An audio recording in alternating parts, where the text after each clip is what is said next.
Good afternoon. Good afternoon. As stated, I'm Flavia Nava, the Secretary General of Uganda Bamboo Association, a platform of individuals and organizations sharing information on bamboo resources, bamboo products, bamboo technology for value addition, research, market linkages, networking. So it is a big platform. Now we have heard about the charcoal business, and I'm here to talk about bamboo as a feedstock for the charcoal. We have already had the numbers, how much Uganda is using wood and charcoal as energy. I may not repeat that, but at least what we understand is that more than 95% of all our population is using charcoal for cooking. Even when you go to a minister's house, you will find that they have to use steam charcoal to steam the matoke and the beans. So everywhere we are using charcoal. And of course, the practices of making charcoal are quite rudimentary and therefore very wasteful. And I cannot repeat the deforestation story, although I have hinted about it. But what we know is that at one time we had 45% of the land with vegetation cover and forests. Today we have only 9%. And we are losing up. The recent figures talk about 120 hectares a year as the trees are cut either for agriculture, for charcoal, for construction. So given the above state of affairs, putting the use of this kind of energy, where we are using so much charcoal, 95%, to a halt, will cause social and economic trauma to the population. That is why it is very important to identify sources of biomass that reduce the pressure on available forest resources with minimal restrictions on the social and economic life of the vast majority of the population. Because as we want to steam our matoke, we want to grow our beans, if you tell me that don't use the charcoal, don't use the firewood, then there's likely to be some kind of shock, especially even for that person who earns a little money from charcoal and has to pay school fees, has to pay medical, and so on. So allow me to thank the CHAP project for inviting me to talk at this event. As discussions take place on the best biomass consumption practices that can make the process better. My task is light, to highlight the use of bamboo as a viable solution to the demand for more and more biomass to meet the energy needs of the people of Uganda and other countries in Africa with similar needs. In this presentation, I will outline the benefits of growing bamboo, the ease and the cost of setting up a small bamboo plantation, and the type of bamboo that can work well for making charcoal.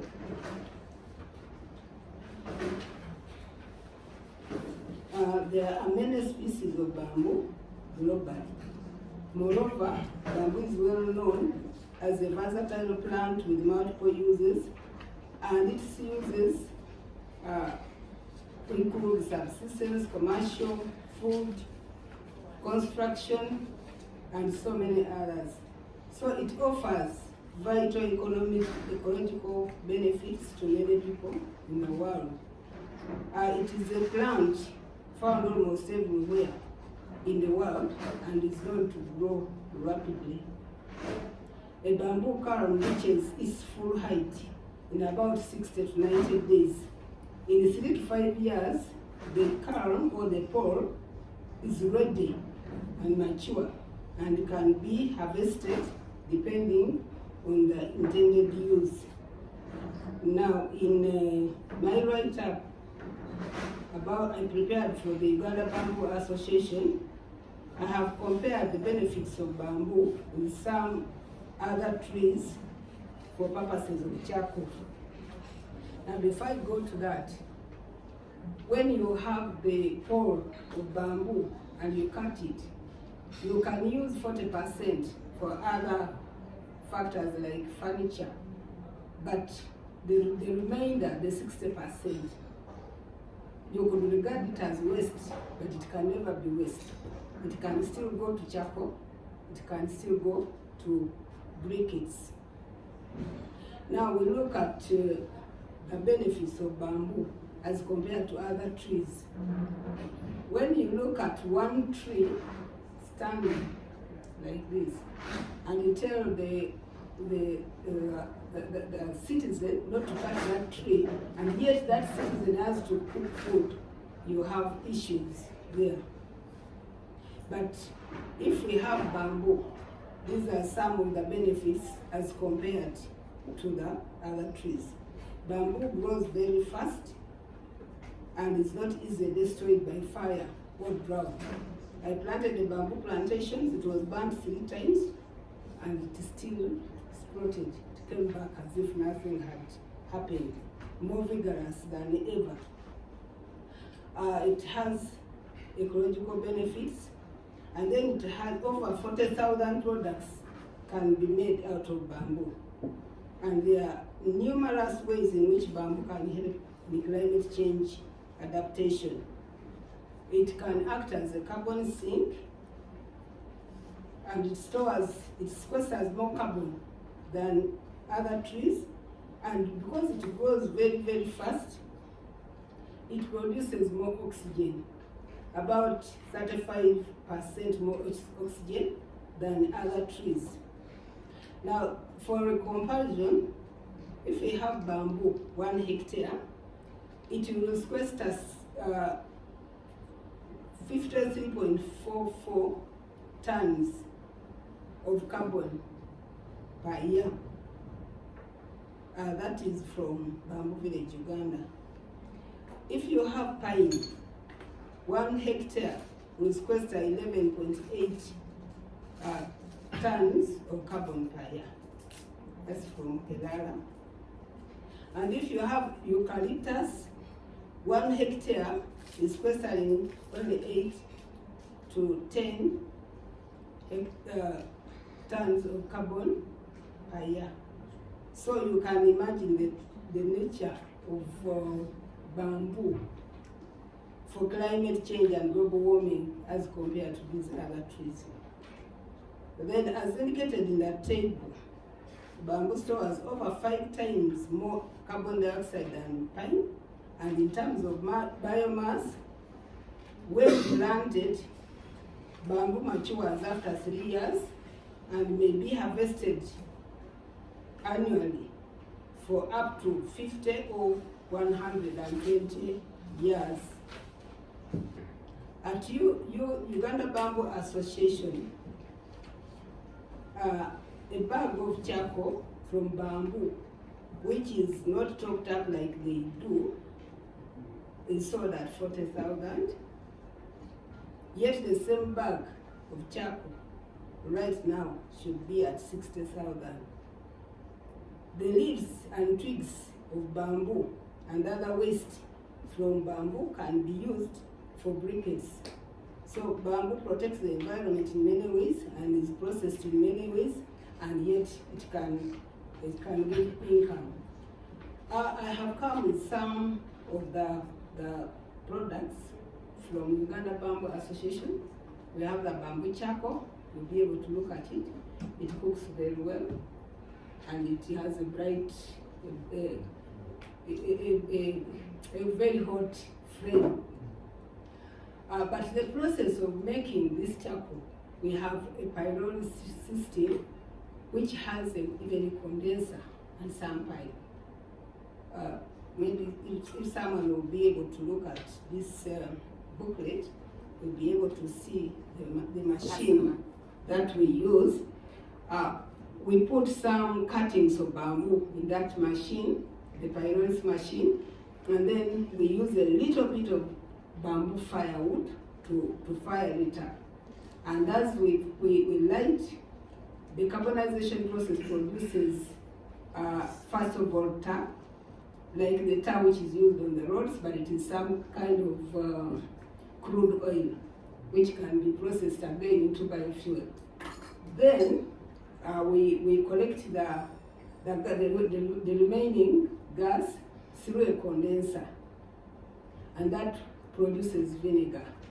We have the vinegar there as well, and it has very many uses, from cosmetics, medical, insecticide, fungicide, and so many others. At least 100 products can be made out of the vinegar.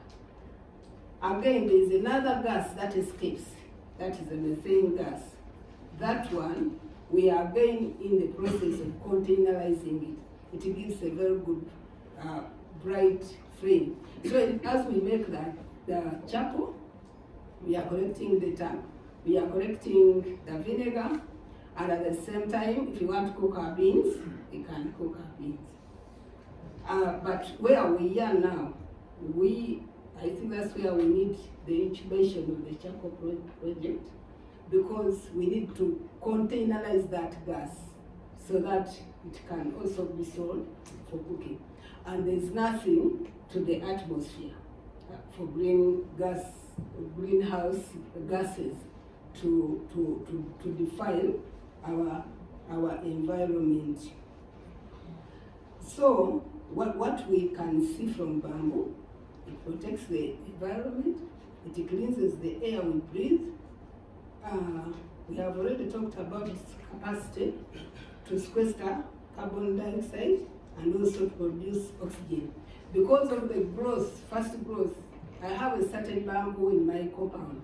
It is called Dendrocalamus giganteus. Today you find it down there, the following day you find it up here. And during that synthesis process, it has done a lot of carbon absorption and a lot of oxygen. And in a few days, if you have not seen it for maybe 1 week, you find when it has already gone up. Another thing that is an advantage for bamboo, it is good for soil erosion and protect the soil. So if we have those areas in the mountains that are running down mudslides and what have you, this is a good opportunity, not only to introduce an income generating factor on the fragile slopes of Mount Elgon, Rwenzori, but to protect and bind the soil so that we can check the landslides. And the other thing, as I've already hinted, bamboo is very highly renewable. It is renewable. The more you cut, the more it grows. And then some bamboos can be as tall as 30 meters. And all that is material. I have some bamboo in the compound where Uganda Bamboo Association is housed. There are only 45 clumps of bamboo, but they have produced seedlings and seedlings and seedlings.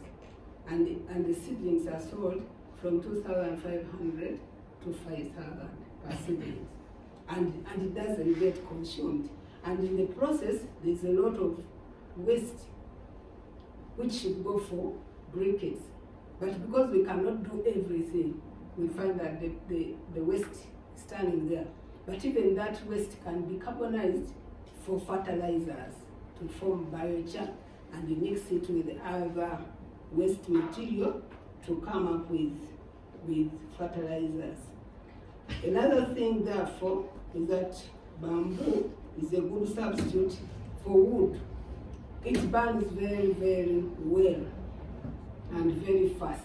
So you cook your food very quickly with bamboo. Once we realize that when we bring bamboo for other activities, we end up with a lot of waste bamboo. We stopped again using chap. We use the waste pieces of bamboo to cook, and that one is another level.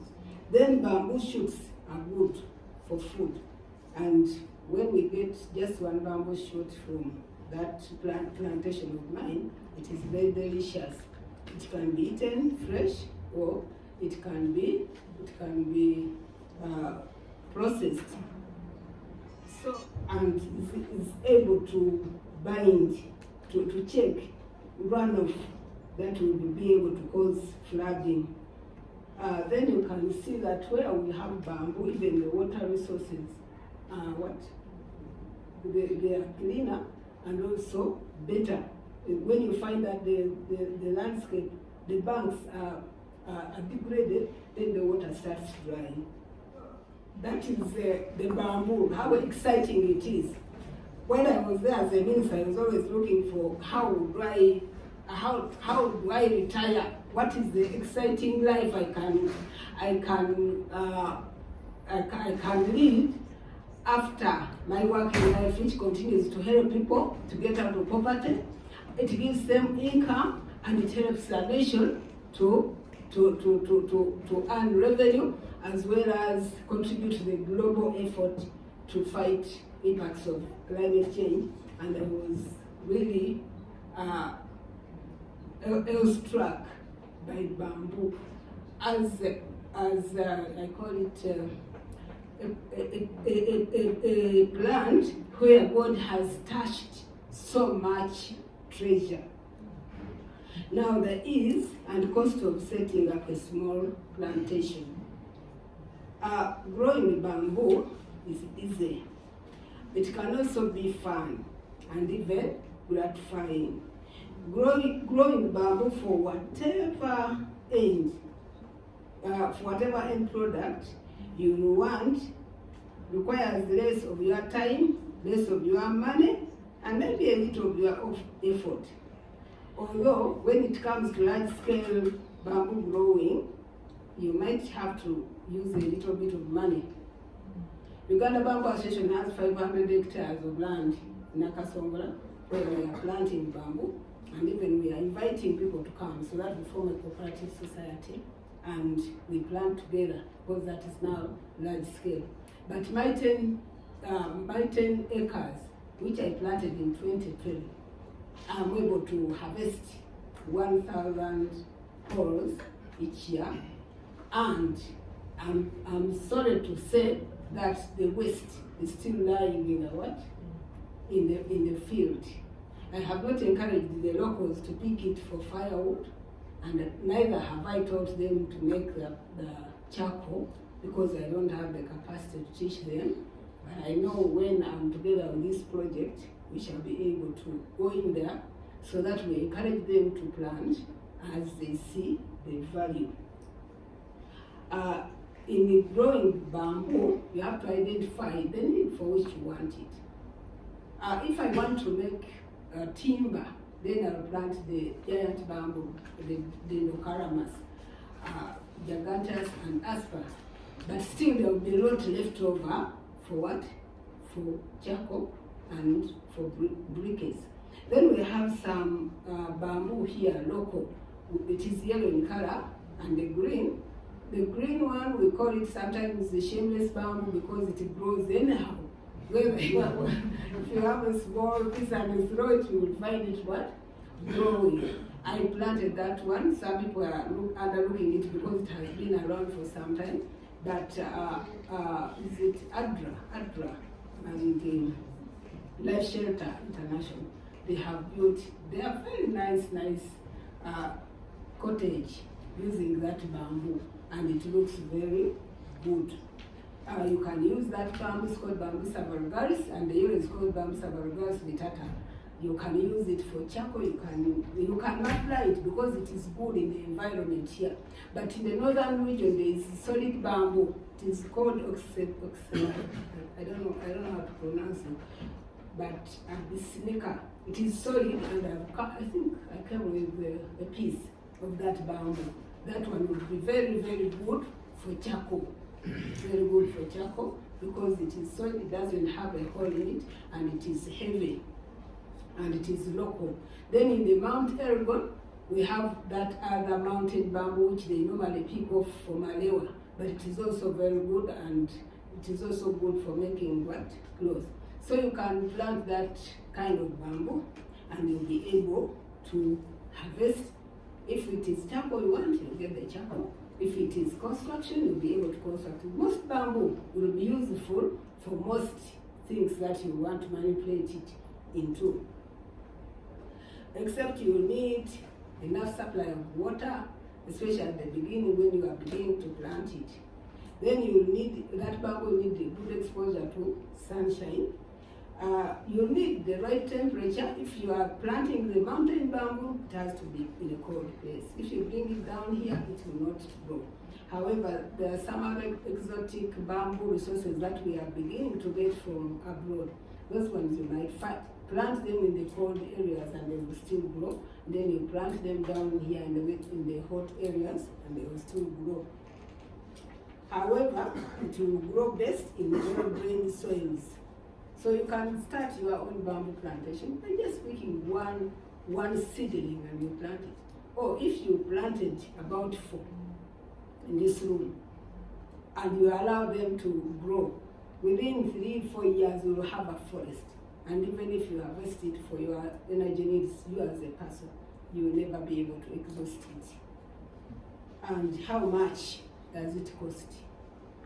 I have done a little mathematics. I suppose I am the person who sits in the office. I don't want to use my energy. I have to engage other people to do it for me.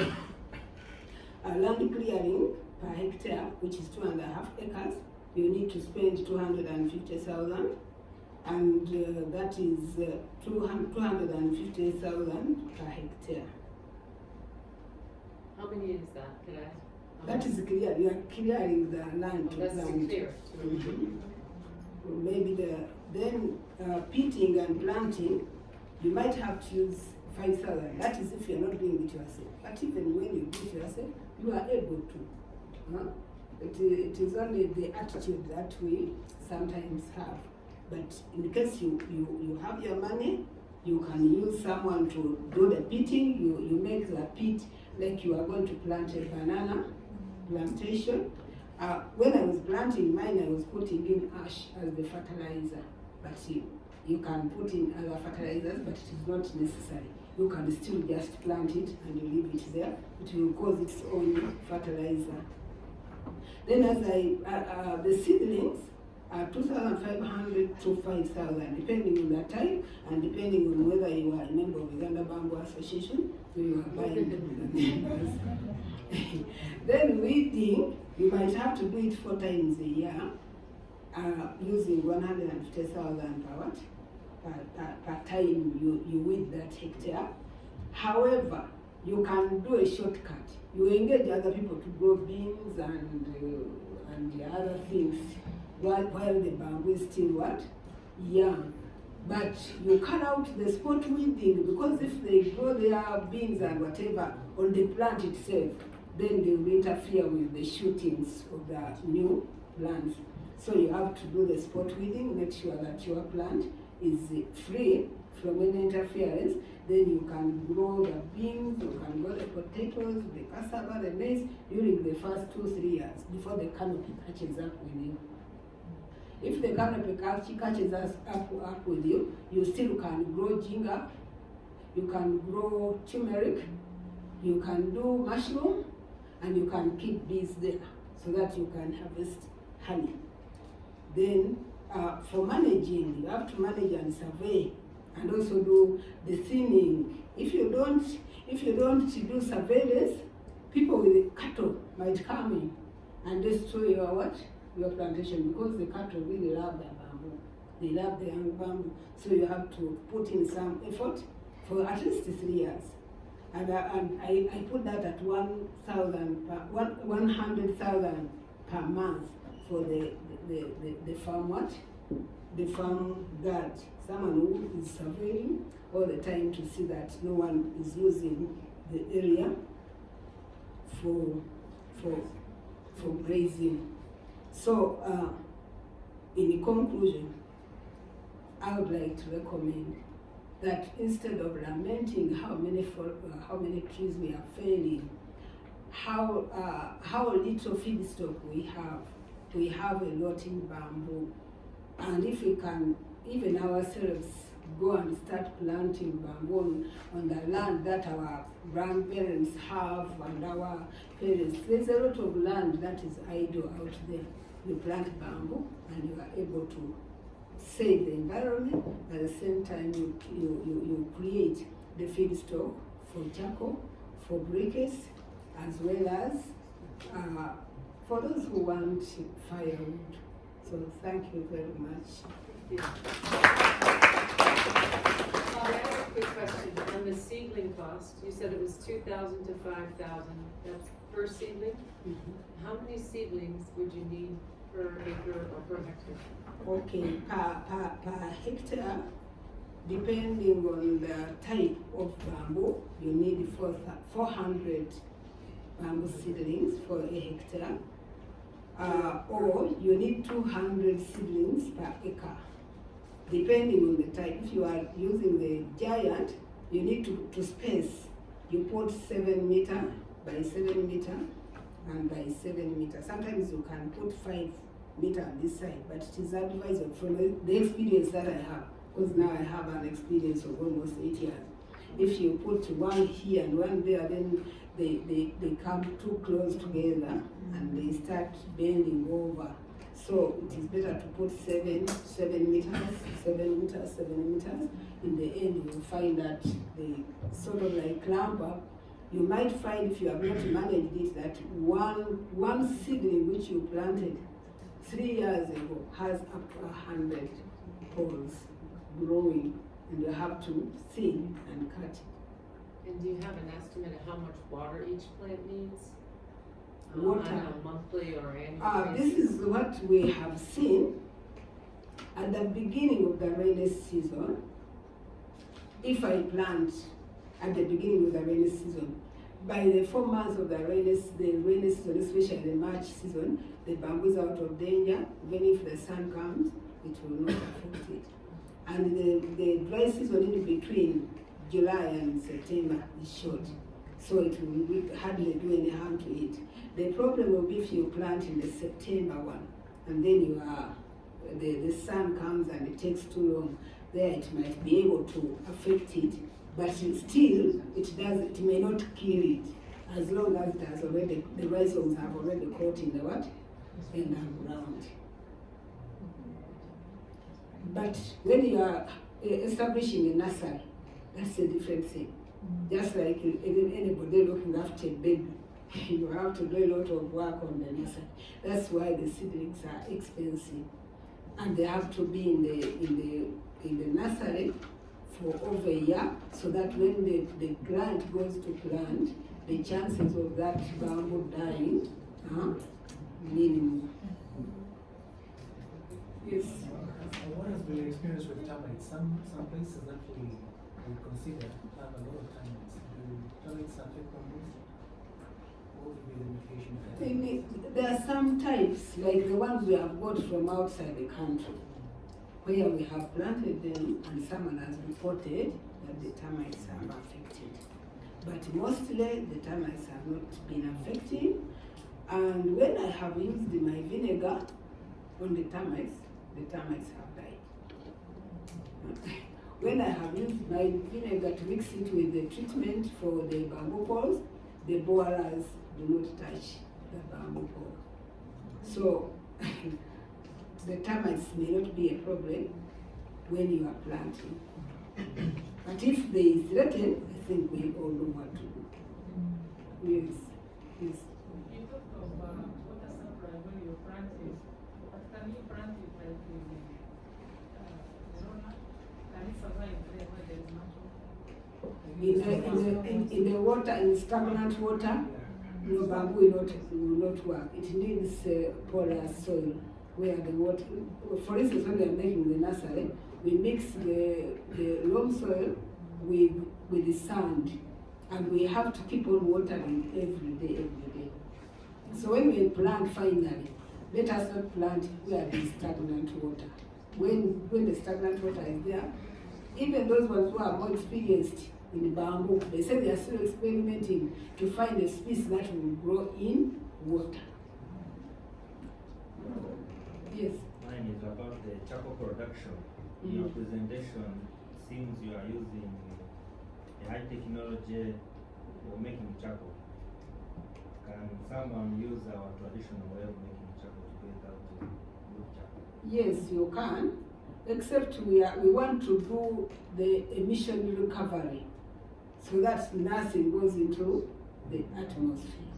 And we would like, when we start rolling our project out, that a bamboo farmer has that kiln that recovers everything, so that the bamboo farmer is able to make the charcoal and sell the charcoal, but we are also able to collect these emissions, the vinegar, the oil, the gas, so that we can offload from them for a fee, and we go and do other things. But that machine is not so complicated. Okay, I think we have to move on. I'm sorry, Flavia. Thank you so much. Maybe I can say that you are free to visit Uganda Bamboo Association for more information.